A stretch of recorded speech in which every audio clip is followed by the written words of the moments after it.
So, in case you need clarification on the premise of this topic, I, your horror host Inkarnate, have a segment of my channel dedicated to sizing up two franchises on the verge of upcoming releases. I not only love juxtaposing two separate IPs to highlight similarities that you never would have considered otherwise, but in this particular instance, this comparison between these juggernauts represents why I started gaming live streaming on my channel. I aimed to bridge the gap between scary movies and survival horror, so join me on this thrill ride. Last time I matched up two franchises, it was my inaugural Tale of Two series, but for horror adjacent games. For this edition, it'll be my first time pitting a horror movie with a survival horror game. But the question you're asking is, why? Why draw parallels between a long-running scary film with a long-lasting horror game?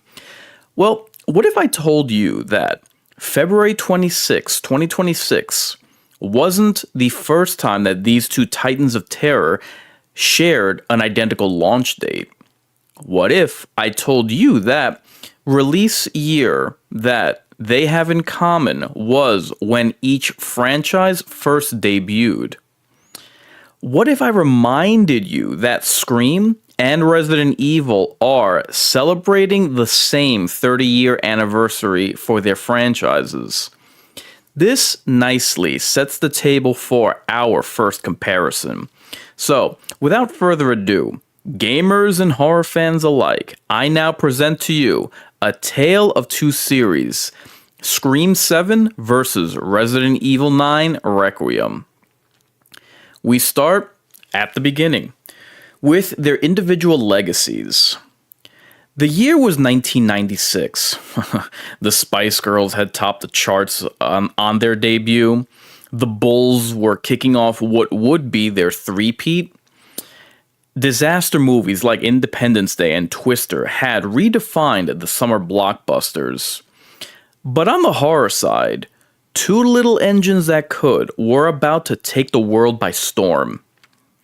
What I find fascinating about the heritage of both Resident Evil and Scream is that while both have had their origins traced individually, no one has ever taken an eagle-eyed look in tracing their beginnings collectively. Wes Craven's self-aware genre critique and Shinji Mikami's viral Outbreak gaming title are what I refer to as the amalgam. A fusion of tropes and trends that, when skillfully blended, made for a lethal combination.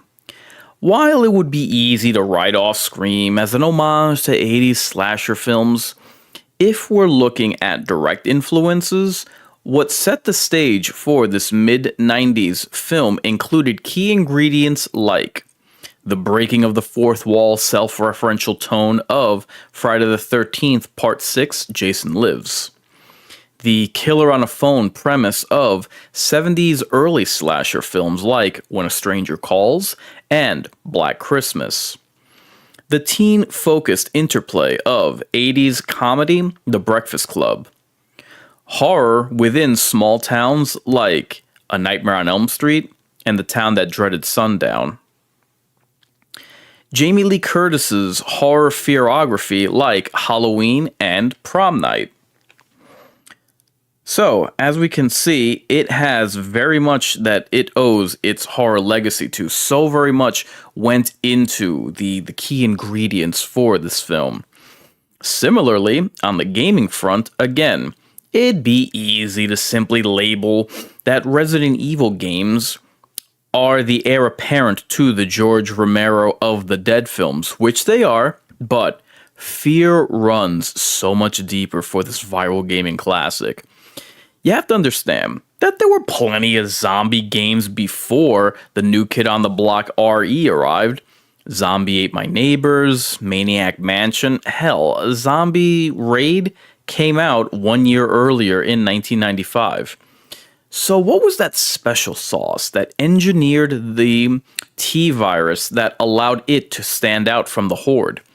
Well, not only did Capcom actually name the source behind its undead rising from the grave, a novelty even back then, but apart from the clear inspirations it sought from film and literary sources such as Richard Matheson's I Am Legend, the gaming landscape that was quickly taking shape provided ample and prolific influence.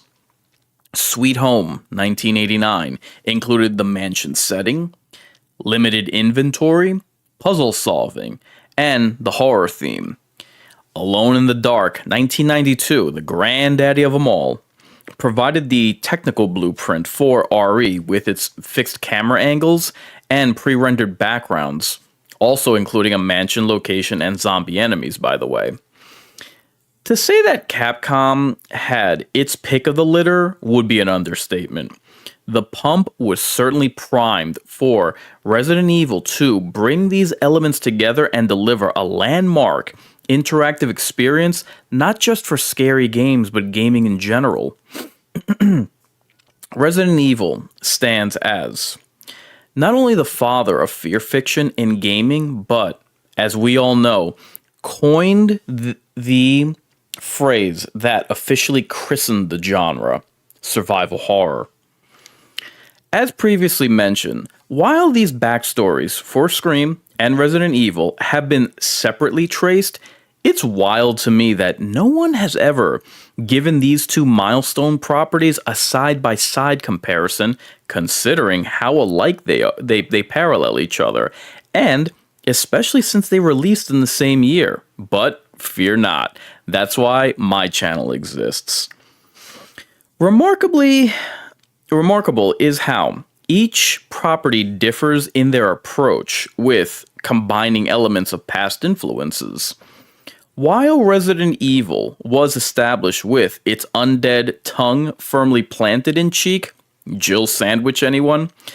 Scream subverted cliches, while RE capitalized on conventions. Scream sought to undermine the various stereotypes of masked maniac films that the subgenre had grown overrun with, something of a glut that had transpired. And shout out to them because they managed to pull it off to the point of not just creating a wildly popular film and thus a subsequent franchise, but its celebrity crossed over into the mainstream. Scream organically crossed over to the mainstream and felt like the first MTV movie aimed at pop culture. Resident Evil fine-tuned the gaming mechanics that others had pioneered to engineer a winning formula every bit as infectious to gamers as the virus of its lore. Truly, the lasting legacy of these amalgam IPs is that they are greater than the sum of their parts. We shift gears now to from memory to momentum.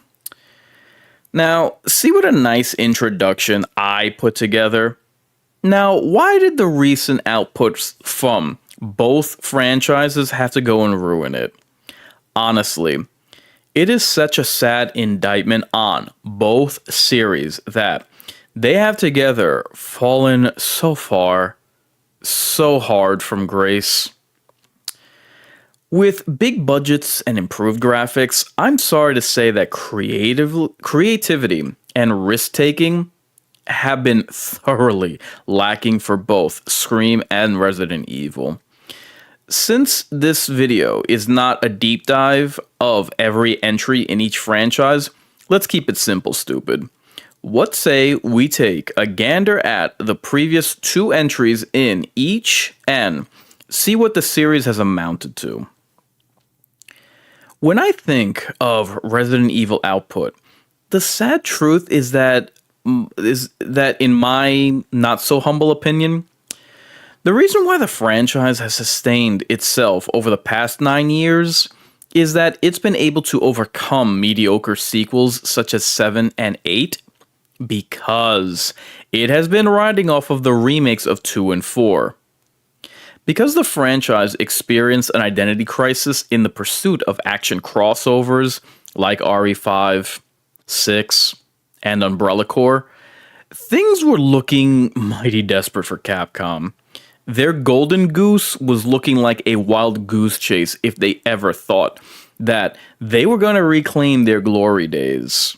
How fortunate for them, then, that their bailout came not from going back to the drawing board to recapture its former prominence while simultaneously advancing the franchise forward. Nah. That's for suckers, right? You want to know how Resident Evil reclaimed its former valor? With stolen valor. Read 'em and reap. Gamers and horror fans alike, it's a come to Jesus moment. The return to form that everyone lied that Resident Evil Biohazard was really just a con. Jeez. When they weren't blatantly bootlegging scenes right out of Texas Chainsaw Massacre, which they probably thought they could get away with since the movie was so old, they were covertly pirating game mechanics from PT and Outlast. My God, the glazing that this game got. And I've always said that if you reward hacky filmmakers and game developers, you're begging for more of the same. And more of the same absolutely is what we got with the follow-up Resident Evil 8 Village.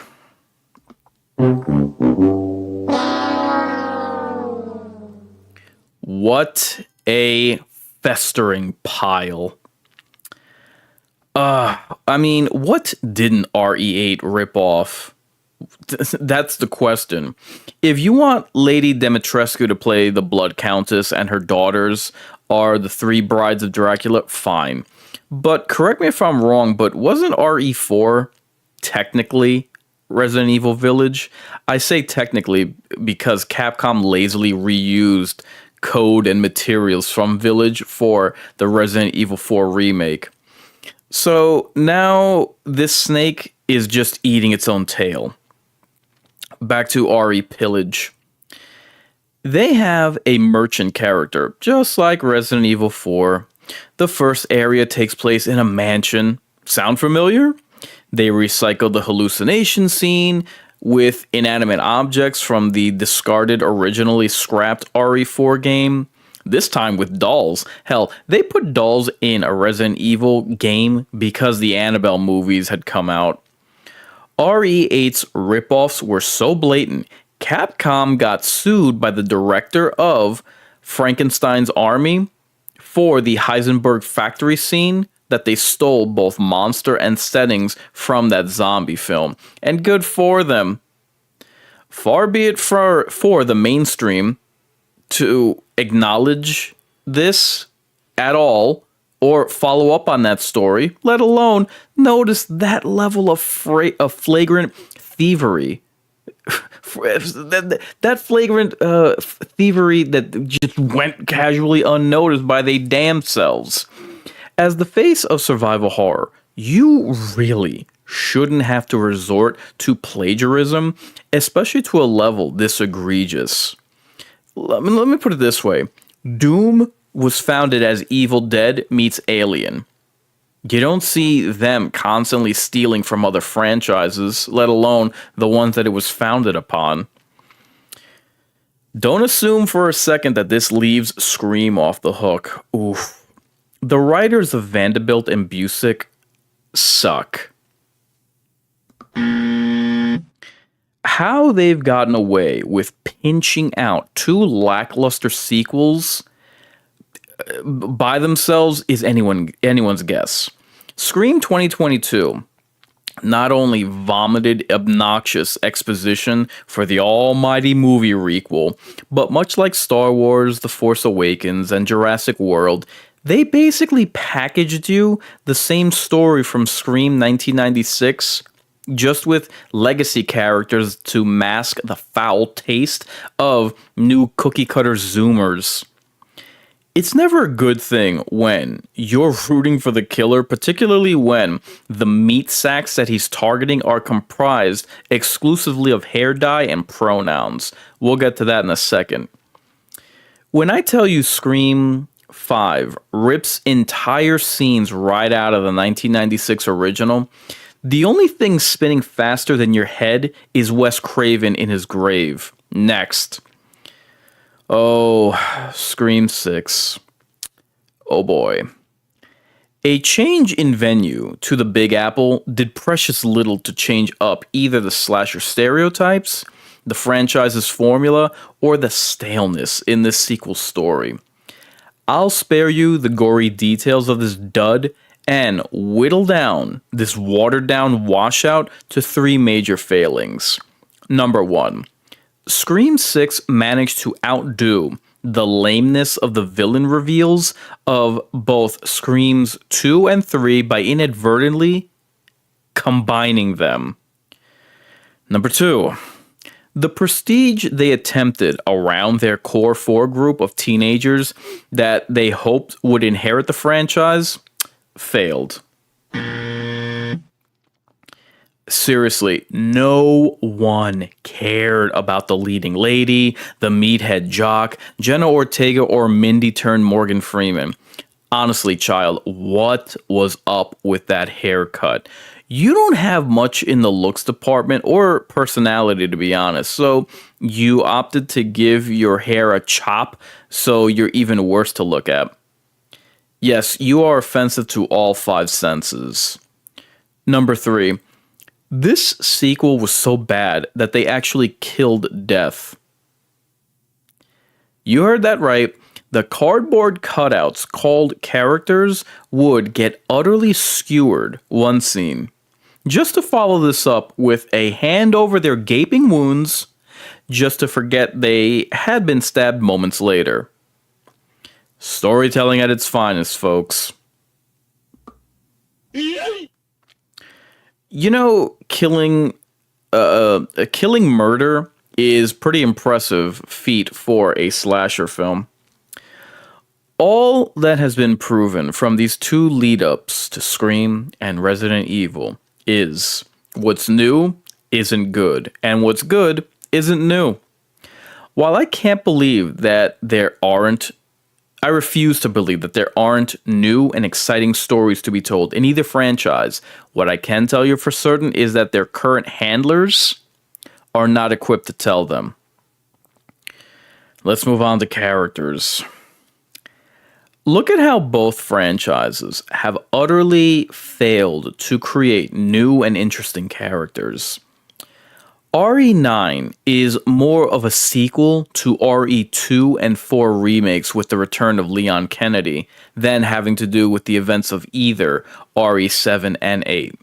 Folks, that ain't a coincidence. They're banking on nostalgia because of their failure at novelty. Scream 7 is bringing back Neve Campbell to finally pay her what she's worth, and half the franchise's focus group branded Core 4 have either been shown the exit or have sprinted there for greener pastures. Look at how both franchises have been treading water to the point that both will be focusing on people's daughters in their latest installment. RE9 with the daughter of Alyssa Ashcroft, a character from RE Outbreak, and Sidney's daughter in Scream 7. So your only intrigue going into these sequels is their connection to other characters. Great way to stand out. You want to know how badly both of these series have utterly bungled the same figures that audiences are supposed to identify with? Okay. On the Resi side, no one cared about Ethan Winters from 7 or 8. With Scream, not only did the last entry have to bring back Kirby from Part 4, a character we all thought was dead and gone, but they're even bringing back dead killers from Screams 1, 3, 4. Wow. Not only do people give so little of a damn about the survivors that the current Scream handlers have tried to force down people's throat, but they knew it. That's why they need to resort to the ghost of Billy Loomis, fan favorite characters that other people made, and bringing back dead slashers. Stu Macher, Sidney's cousin from part 4, her brother from part 3 are all gonna be making comebacks. Oh yes, it isn't just a homecoming, it's a family reunion of long since dead characters. Creatively bankrupt. As far as Resident Evil, where in the hell is Claire Redfield? I want my Jill sandwich. And what has happened to OG character Barry Burton? Who wants to place bets that they're basically going to turn Leon Kennedy into John Wick?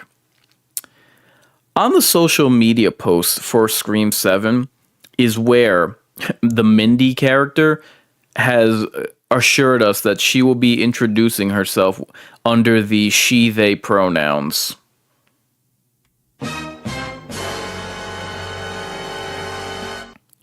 This is the focus of this actress. The cardboard cutout she plays and the hack writers who gatekeep this franchise. Please believe that the no-talent screenwriters have been packing these films with identity politics in place of personality traits or story arcs, and Scream 7 will be no different, clearly. They tried to recreate the Randy character with Mindy by making her his niece, so great. Her encyclopedic knowledge of movies is just stolen from a character who was already annoying at worst and forgettable at best. I pose the question to you all, whose sins against character are worse? Resident Evil for dispensing with its survivors for the same two options, Kennedy and Redfield, or Scream for giving us poor to obnoxious new caricatures? Oof, let's move on to setting. The one thing that Scream 7 has going for it, along with the return of Neve Campbell, is its small town location. Conversely, the mansion and police department settings for RE are and have been repetitive. Why the difference in standards, you ask? I said in my preview of Scream 6, after Hollywood and now New York, I don't think that these movies work outside of a suburban area. The change in venue did nothing for Scream 3 or 6. However, you can do a Scream movie in a small town without attempting to remake the 1996 classic. Hell, between Halloween, Black Christmas, and the Friday the 13th, slasher films were founded on small towns and isolated venues. From the Resident Evil perspective, they are precisely giving us mansions and precincts to intentionally remind us of days gone by for the franchise. My God, they've done it so many times, it really becomes obnoxious, if for no other reason that gaming media keep running cover for this nostalgia exploitation by calling it tributes. Dude, enough with the cover band tributes.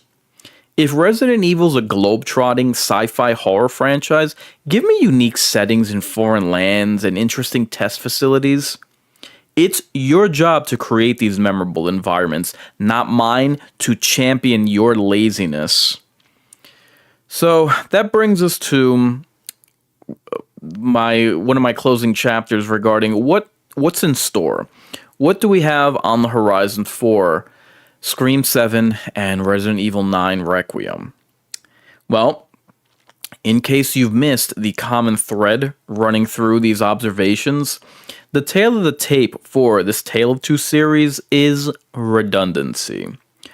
RE has gotten so inescapably monotonous that now they're regurgitating enemies instead of coming up with new villains. What do I mean? Blister heads instead of crimson heads. You've got a giant woman stalker who looks like a copy-paste job of the villain from Barbarian. The entire premise of returning to the ruin of Raccoon City. Dude, does anyone realize that that was already explored in the last Mila Jovovich RE movie from 9 years ago? Do you realize how much you've gotta suck to be lifting ideas from the Paul W.S. Anderson movies?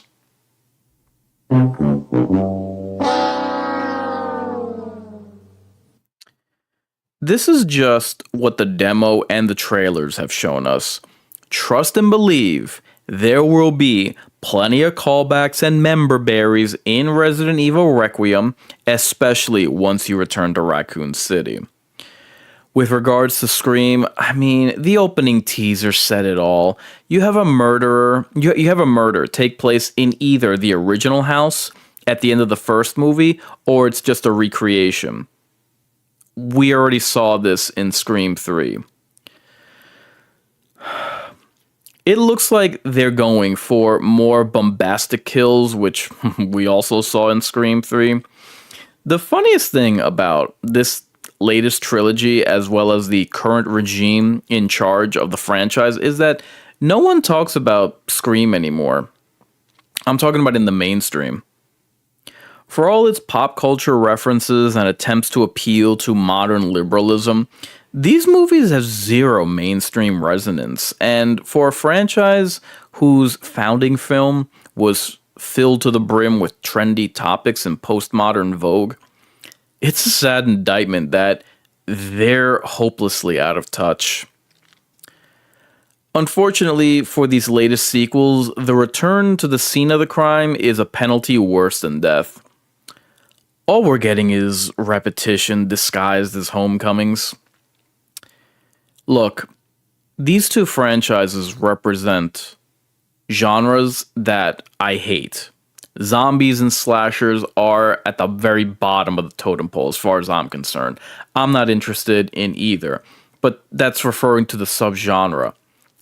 Yet still, I'm a fan of both Scream and Resident Evil. As critical as I was in this side-by-side comparison, at least their early entries, with few exceptions, were prime fear real estate for me. I very much enjoyed the first few Resident Evil games, like many people do, like many people did when it came out. I understand full well what these individual series mean to the greater horror landscape. And, damn it, I want to root for both. But, dude, they got to give me a reason to be able to root for. They got to give me something that I'm looking forward to. Take a chance, man. Roll the dice. I'm sorry, but after everything that I've seen, and it's been one... Again, I didn't go through the entire series, but I would say the last two entries in both franchises, I mean, that would be a good barometer, because by the time this entry, whether Scream 7 or RE9 come out, that will be a trilogy. The previous two entries plus this new release. Isn't that enough of me giving them a chance and them just blowing it every single time? Look, I'm sure RE9 will sell a boatload of copies. Scream 7, let's just say that there's nothing else out, so it has the benefit of a lack of competition. Man, additionally, you have to understand, unfortunately, these two series are... The issue with them is a symptom of a greater problem. Because, to be honest, what are they, 7 movies in on the Jurassic Park movies as well? And that movie ain't been good since the first... That franchise ain't been good since the first one. And it came out over 30 years ago. It is a symptom of a bigger problem that these franchises seemingly can't get past part 1. I mean, RE has had way more luck in that department, but jeez, man, they just keep making more of each, and it just feels like product. There's no memorable scenes anymore. There's no water cooler talk. there's no, what's the word that I'm looking for? Quotable lines. It's nothing, man. It really is just product with these franchises, and that's just, it's so unfortunate. 30 years is quite the legacy to have, but man, what does it really say when your best days are behind you? I mean, they just keep iterating on. They keep iterating and never innovating. So, I mean, I hope I'll be watching Scream 7 tomorrow. I was going to actively boycott Resident Evil Requiem since the moment I found out that they'd be returning to Raccoon City. I said, I'm done. If you're going to do an in-universe ripoff where it's just you're returning to the scene of the crime instead of thinking of something new. And look, for anyone saying, well, this is the anniversary of both Scream and RE9, so, you know, we're willing to give it, we're willing to give these poetic license with what it is that they're trying to, the stories that they're trying to tell. Bruh, you cannot tell me that somebody would have had a novel idea to shake up the formula for either, and obviously a good idea for either Scream or Resident Evil, but no, the correct way would be to use the Homecoming premise where you're just recycling locations and ideas that we've seen before. You're never going to convince me of that. You're never going to convince me that, oh no, the way forward is backwards. Nah, dude. Come on.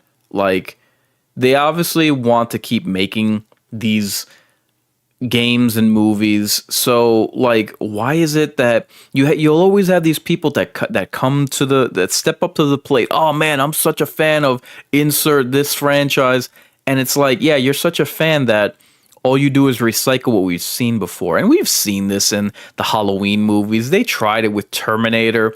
They even did this with Texas Chainsaw Massacre. The whole requel, legacy sequel. Oh man, it's such an L.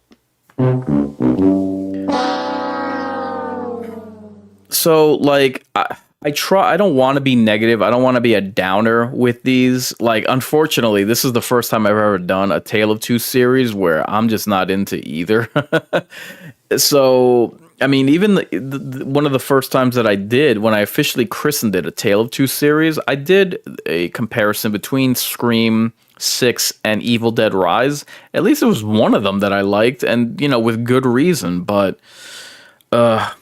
like, I want fans to enjoy either but I want fans to enjoy both the movie and the game. But God, at the same time, I can't hope that they like it too much because, like I said, when it comes to Resident Evil 7, if you glaze or prop up or overrate something, or it makes a boatload of money, the handlers are not going to have any reason to improve upon it.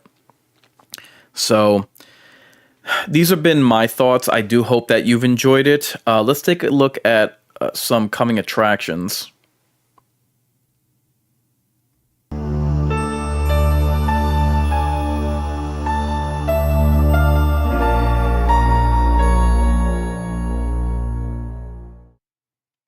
So, like I stated, tomorrow I'm going to be catching Scream 7 probably around 6:30, which means that I'm going to be doing a Scream 7 movie preview in the form of a precaution video, and then an aftershock video once I return from the theater. That'll be my reaction. My reaction video. So, as far as the gaming front, Reanimal and Crystal Theater of the Gods have been getting a lot of notoriety, more so Reanimal. And Reanimal was one of those games that I wanted to play. I was very much anticipating this year. So the weather has been all over the place, and we're looking at more bad weather next week. So since I'm going to be indoors anyway, I'll probably return with Mind Games. For Reanimal and Crystal. Reanimal will probably be done with one playthrough, considering what I've been told is that the game has like 3 to 4 hours of gameplay, which was like, that was shocking. So, this weekend I might do demos of Cthulhu the Cosmic Abyss, as well as They Will Come. I noticed that there was an interview with Kevin Williamson, who was the writer of the original Scream trilogy, if I'm not mistaken. And he is directing Scream 7, just to show you that they're tapped out of ideas. So he had an interesting take on Scream 4. He mentioned that that was meant to be a trilogy. Now, if you know me, Scream 4 is the only good sequel of that franchise that I've ever seen. And considering what I'm seeing out of Scream 7, that's not likely to change. So I wanted to do a Inquisition reaction video to his interview just because I had some things that I wanted to note. I wanted to give my thoughts and impressions on it. And I wanted to reiterate a lot of the positives that I've always spoken about when it comes to Scream 4. So let's take a look at what is on the scene for your viewing displeasure for the Mind's Eye Inquisition and the Greater Mind's Eye.